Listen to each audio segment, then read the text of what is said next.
Sa TV Production.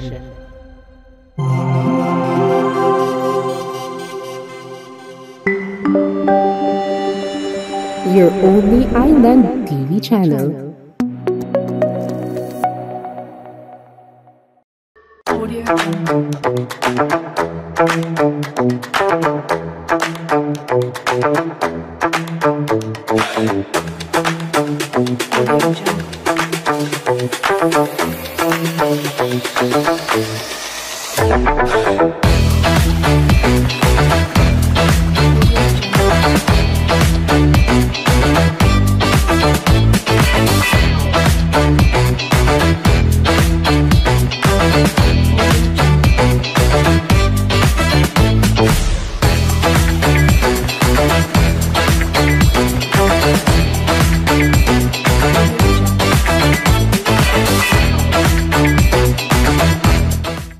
Yo mga kalodi! And we're back again for another episode ng It's Up to You!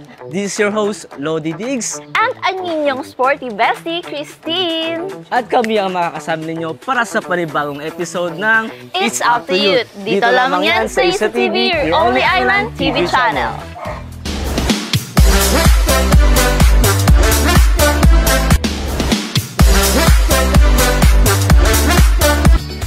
Para sa episode na ito, may bagong sangguniang kabataan na naman tayong makikilala at makakasama. Yes naman. So, Sporty Bestie, matanong ko lang, anong barangay nga ba yung susiguro natin for this episode? Wait, pag-iisipan ko, anong barangay ba ito? Kasi feel ko na sa sentro tayo, di ba? Isa to sa mga sentro ng na barangay na nasa town. Oo, sentro. Diba? Kung saan maraming dumadaan. Ito yung kumbaga, common. Yeah. Anong barangay ba ito? Small but... Terrible. Terrible? Ayun. Okay, so ito ang... Ano kaya? Feel ko ito ang... Barangay Santa Cruz. Ayan. Doon, pero bago ang lahat, Sporty Bestie. Ano na naman yan, Lodi Diggs? So, isa na namang youth fit check ang ipapakita natin. So, are you excited na ba? Youth fit check. Okay, ayan. 3, 2, 1. Youth fit check.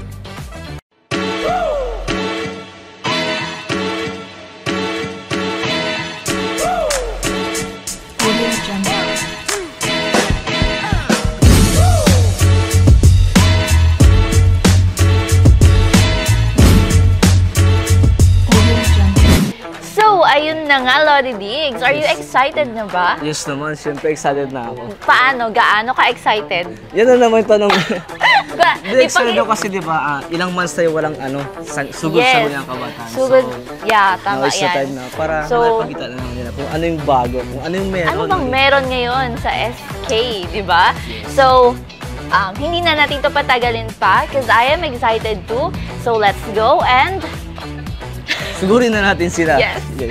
Let's 3, go! 2, 1.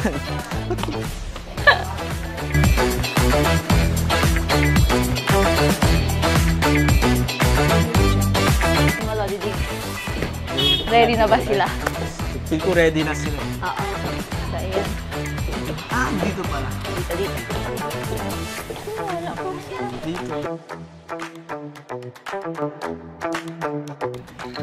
Yo mga kalodi SK! Happy Isabela! Ala! Happy Isabela! Oo. Ready na ba kayo? Sorry kung kayo ang sinugod namin. So, hi po SK! Santa Cruz Race. Pwede ba kami pumasok? Pwede ba kami pumasok? Sa inyong... Pwede po ba? Hiyang-hiya pa. Pwede daw, be. At yun na nga, ngayon naman ay kasama na natin ang sangguniang kabataan ng Barangay Santa Cruz. Ayan. So, yun nga, first of all, hello. Hello po. Before anything else, syempre, papakilala muna nila ang kanilang mga sarili, Lodi Diggs, diba? So, let's start with, sir, pwede ko makipakilala yung sarili niyo sa amin. Hi, Happy Isabela. My name is DJ Sipula, the SK Treasurer ng Barangay Santa Cruz. So, about po si Ma'am. Happy Isabela, I'm Leia Marie Sipula, SK Kagawad of Barangay Santa Cruz. Si Sir sa gilid. Hi, Happy Isabela. I'm Mark Janine Jaines, SK Kagawad from Santa Cruz, Barangay.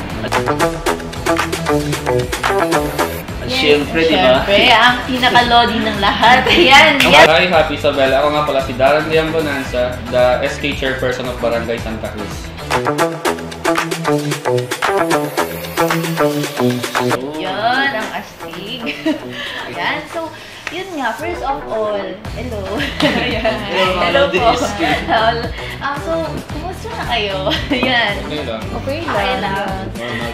Ano yung pinag-aabalan nyo lately bilang mga SK officials ng inyong barangay? So far yung activities namin. Yung recent activities. Recent activities Ano yun? namin. Like parang, di ba, fiesta. Yung Ah, Fiesta Alegria. Fiesta. Oo, Ayan. yung recent nila. di ba nakita tayo? Nag-fiesta pa tayo. Ayun. Yun. Ayan. So nakita natin yung yung mga activities nila ng fiesta, di ba? Diba? Ano yung mga activities mo during the fiesta? SK kasi assigned sa sports, so, bale, basketball and ML tayo. So e-games and sports na basketball. So, paano nyo yun na-manage? Paano? Nagtulungan lang kami, nag-adjust lang kami sa mga oras, yan. Para may mga times na magkakasama kami sa ng games. Facilitate ng Before you games. execute the event and activities, nagpaano muna talaga ng maigi para, di ba, walang walang hassle. So far, successful naman, di ba? Yes. Yay! Congratulations! Di ba talagang escape ng Santa Cruz? Oo. palaban. So, matanong ko lang, kumusta yung pagiging leader niyo? Actually, nakakatawa talaga ng puso maging isang young leaders sa barangay. Lalo na pag pinapakita ng mga kabataan yung suporta nila sa amin at tiwala. Lalo na sa mga activities, projects namin na Like weekly ginagawa. kalinisan. Active talaga yung mga kabataan namin sa pagtulong during weekly kalinisan. Not just the SK official but as well yung mga constituents, di ba tumutulong sa inyo? Nag-represent sila. Sa participating. Di ba that's a nice Oh yeah, that's nice kasi parang they believe kasi sa kakayahan ng mga SK. May tiwala talaga sila. Yeah. But, yun na nga po, matanong ko lang po sa inyo, di ba? Ano pong nagtulak sa inyo to run for the position of your Kasi sino mauuna po? Sino po sa inyo? Sino lang mauna? Sige, let's start with Apo. Ito si Leia. Sa akin, so far, wala. Gusto ko lang talaga tumakbo. Gusto ko maging isang leader din ng barangay. And syempre, wala namang mga struggles na naganap kasi syempre, support talaga yung parents ko sa pagtakbo. How about you? Anong nagtulak sa'yo para tumakbo? Yung totoo lang, ayaw ko nang tumakbo, tapos ginawa lang ako ni Darren. Hindi ko man na-appreciate na nanalo ako. Bakit di mo na-appreciate, di ba? Deserve ka kaya ka Oo, kaya kang kinuha ni SK. Kasi Kasi he believes May in potential. you. May potential. May potential. Yeah. Dapat natin i-appreciate. Yes. Hindi ako proud. May mga iba't ibang abilities tayo na gagawa. Oo. At because nakita na nila na bata ka, wala ka na muna. Yeah. You need to prove something for them. Yeah, I'm How proud about- of you. Ayan. How about yung ating SK? Actually, before pa naghalalan ay wala talaga akong planong tumakbo. Pero yung mga kabataan natin dito ay hinihingi na tumakbo tayo. So, in order to answer the call of the young people is Yes. to, syempre, be the change na din. Di ba? Answer the call. Ayan. Yung mga word of wisdom sila. Oo, kasi I think the kabataans here, kabataans, yun ng Santa Cruz ay naniniwala sa kakayahan ni SK Darren. Ayan. So, yun po, galing.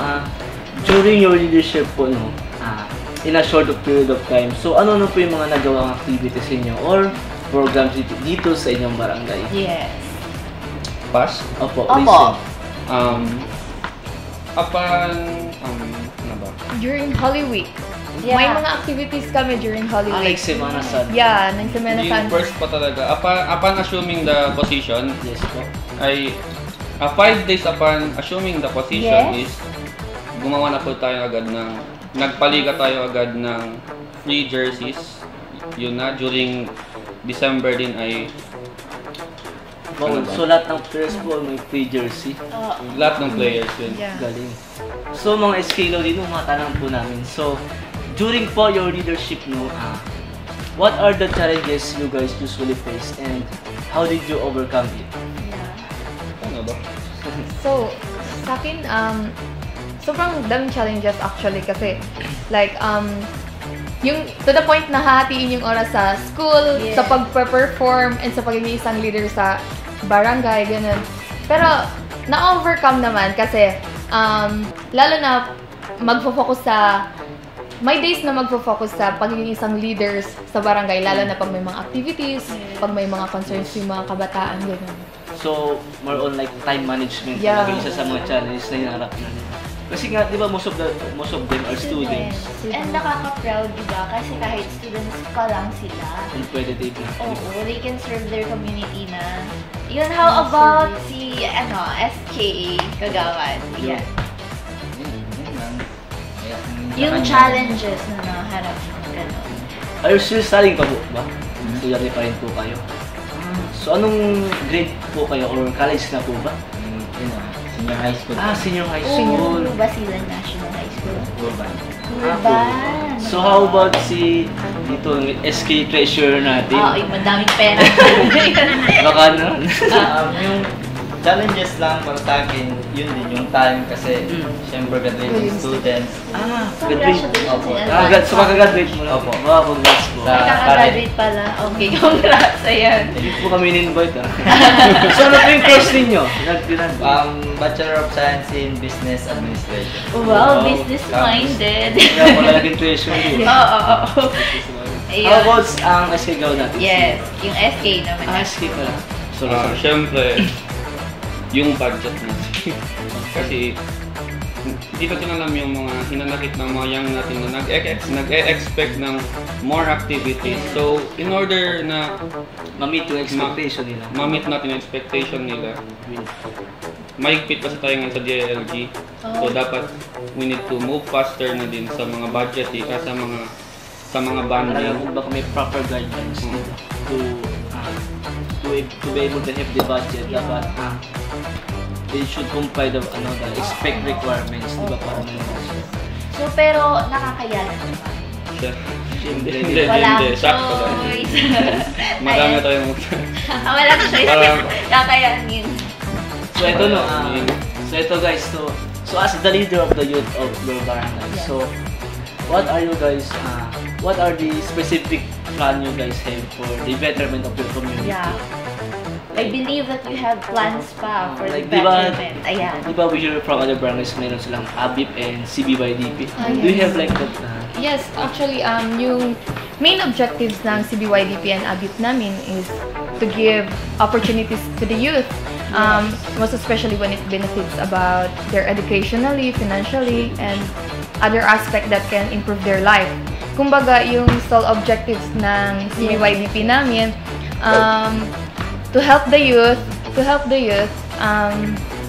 have a progressive life in coming years, and also for them to develop long life social learning. Ayun. So, alam mo, Lodigs, bale, sa panahon kasi natin ngayon, masyado nang empowered ang mga kabataan. Diba? Ayan. Diba? Agree ka ba? Agree ako kasi, di ba, yung college tayo, di ba? Naging student council tayo, di ba? So, doon pa lang kasi, as time goes by, naging student council tayo, nagiging empowered tayo, di ba? Masyado nang empowered. Ano lang ngayon, di ba? O, feeling ka ba lang tanda na natin? Yun, pero, yun na nga, Lodigs, no? So, ayan. So far, ano na po bang accomplishment na masasabing accomplishment po Na ng may pagmamalaki din niya. Yes. Yung mga recent, like, Yeah. programs and activities. Start test November. Yes. Wow. 5 days upon assumption, nagpaliga tayo, nag-free jersey. And then December, Pasko Alegria, din, nagpag-game tayo sa mga kabataan. May pag-gifts tayo. Wow. January and February, tinuloy ang weekly kalinisan activities. Tapos March, ano ba sa March? Di Holy Week ba? Holy Week. Holy Week. Yeah. So, nag-conduct tayo ng movie marathon sa mga kids. Wow, that's so Viewing. cute. Film Saan siya ginanap? Dito. Dito, yan. Related with that, di ba? Siyempre, Christian community tayo. Yes. Tapos, pagka-Sunday ng Holy Week ay Easter Sunday. Yes. nagpagawa din tayo ng Easter egg hunt. Easter Ah, egg hunt. nag-hunt sila Yes. ng mga... Wow, ang Easter cute. egg hunt. Apo, tapos? Tapos, in preparation din po sa fiesta natin ay nagpagawa tayo ng pag-games like ML and basketball. So yung pinaka-reset Yun yung reason. esports and sports, di ba? Esports and sports. Ayan. Ayan, so, yes, Daddy D. So during those activities mo ninyo, so ano po yung mga naging like, may naging ano po ba like lapses na during the recent activities may mga dapat pa mo kayo i-improve during Ano for the yung next mga activities? na-realize nyo? Yes po. Para maging improve pa ang mga next projects and activities. Yun na, kasi usually may mga times kasi na Yes. may mga ibang SK na busy, ganon. Yeah, kaya hindi kami nakakapag-plan ng as one, ganon. Pero na-overcome naman kasi like parang nagagawa nila ng paraan na pumunta sa time na yon na para magawa namin yung activities ng successful. So in the end, naging successful. Yes. Opo. Parang, what I get from Despite of them the is, busyness of the others. yeah, you make time for things na mahalaga sa'yo. Ayan. So, ayan, so, matanong ko lang po, I believe meron naman to. Ano pa yung mga future goals or ano pa yung pangarap niyo para sa SK, sa kabataan Dito sa ng Santa Cruz. Barangay Santa Cruz? Next week, pupunta dito yung Lido para sa profiling. Yes. So, bawat data na magagather natin sa mga kabataan ay example yung mga out of school youth, Yes. mga na teenage pregnancy ay Yes. matutulungan natin yun. Yung mga concerns nila, dapat ma-voice out mo Okay, so parang sa pamamagitan ng profiling. so, bale, parang one of their goals pa para sa mga kabataan ng barangay Santa Cruz Rodriguez is para i-voice out kung ano mang concerns nila. Yeah, i-voice heard, out diba? dyan. Ayun. So, ayun. So, ayun, yun na nga, guys. I think that's all. Yay! Diba? We're done. We're over. Ayan. So yun, narinig na natin kung ano-ano nga ba yung nagawa nila during their time bilang SKs na kanilang barangay. Yes. So at this point, for the best, ano na yung next? Siyempre, hindi na natin ito palalampasin Yun. pa. Dahil, we will be doing the Youth Youth Talk. Talk. Ayan. So sa pagkakalam niyo po, ang Youth Talk is, kumbaga, fast talk, di ba? Oo. Ginawa natin sa Hey, Youth Talk youth, since... sure makabataan tayo Yes. ngayon. So SK, mga Lodi SK, so you have like 60 seconds to answer this question, di ba? Siguro aware naman ka, like, di ba, na nagkaroon. May- Individual ba yan? Hindi, as one. na. As one na. It's okay kung may iba-ibang sagot. Okay lang yun, yes. So paano So, ba yan? Ready na ba kayo? Ready na ba? Ready. Ready na. Alam, di ko fit. Ready na? Yes! Oh, yes. Ayan. Okay. Okay, in 60 seconds, you have to answer this. Wow! Ayan, sige. Okay, first questions for the best team. Mauna ka. In a scale of 1 to 10, gaano kayo ka-active? 11. Wow! Ayan, I Kung like meron 11. 11. Yun! 10 po. Okay, in a scale of 1 to 10, gaano kayo ka-approachable? 10. Siyempre. Grabe talaga. Iba talaga. Okay, so leader or boss? Leader. Leadership or relationship? Relationship. Both. Oh, quality or quantity? Quality. Kung meron kang gustong baguhin sa inyong barangay, ano yun? The perception of the youth. Yun. So, leader na iniidolo ninyo. Miriam Defensor Santiago. Oh! Di ko na-expect yun. Okay, so Isa TV is, complete the sentence. Isa TV is... Lonely Island TV channel. I like that. So, huling projects or activity na ginawa niyo? Yeah. Sport and sport. Wow. Okay, so, eto.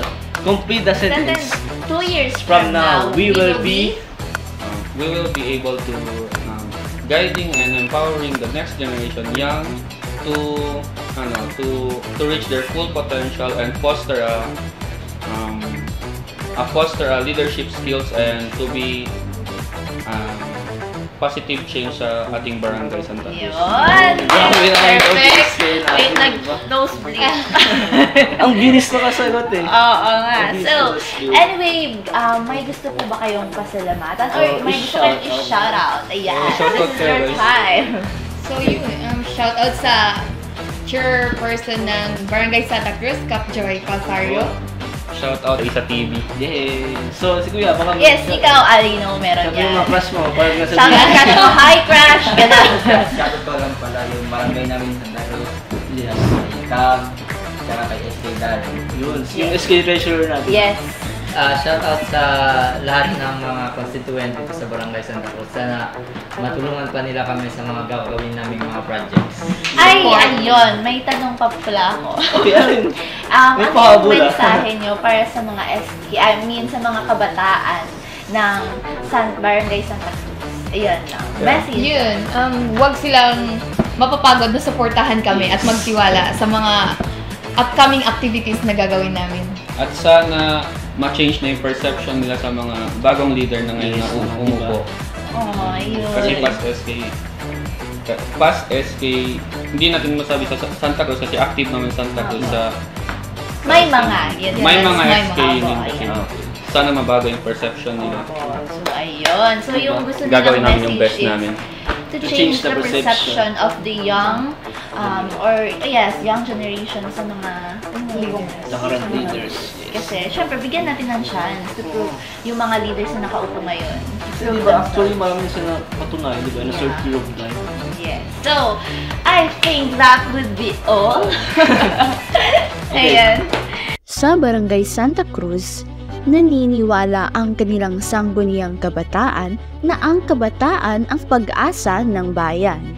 Layunin nilang baguhin ang pananaw ng mga kabataan tungkol sa mga batang leader sa pamamagitan ng mga proyektong nagtataguyod ng aktibong partisipasyon at pamumuno. Nananawagan ng SK Santa Cruz sa pagkakaisa at pagtutulungan sapagkat sa kanilang palagay, ang pagkakaisa ng kabataan ay ang magdadala ng tunay na pagbabago sa komunidad. Ang mga programa at aktibidad na kanilang inilunsad ay nagpapakita ng kakayahan ng mga kabataan na maging leader sa kani-kanilang barangay.